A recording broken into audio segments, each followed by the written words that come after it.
Best friend বইটার নাম। যে তো এই বই থেকে আমি বলছিলাম যে কিছু কথাবার্তা আপনাদেরকে সামনে জানাবো। আজকে সেই কথাবার্তায় জানাতে আসলাম।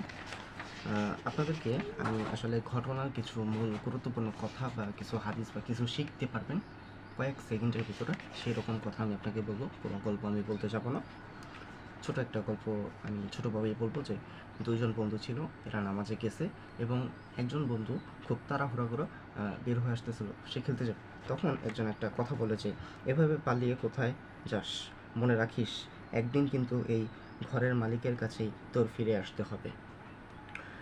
তুই মসজিদে আস বা নাস, মসজিদের খাটিয়া কিন্তু তোর বাড়িতে ঠিকই যাবে। আমার শেষ গন্তব্য তো এই রবের দুয়ার।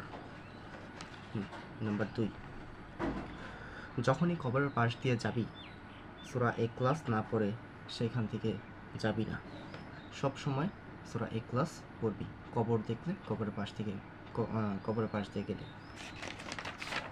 নাম্বার 3, তুই কি জানিস জাহান্নামীরা উত্তম বন্ধু না থাকার ওপর আক্ষেপ করবে, বলবে আমাদের কোনো সুপারিশকারী নেই।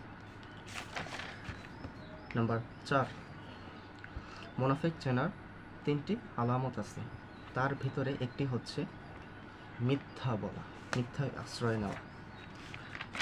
এবং 5, একটা সম্পর্ক টিকিয়ে রাখার মূল হাতিয়ার হলো চুপ থাকা।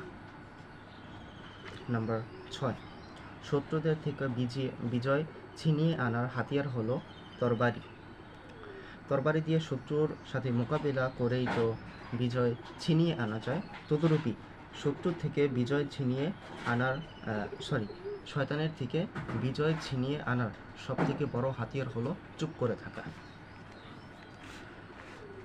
এরপরে 7, রাসূল আকরাম সাল্লাল্লাহু আলাইহি ওয়াসাল্লাম ইরশাদ করেন যে চুপ থাকে সে নাজাত পায়।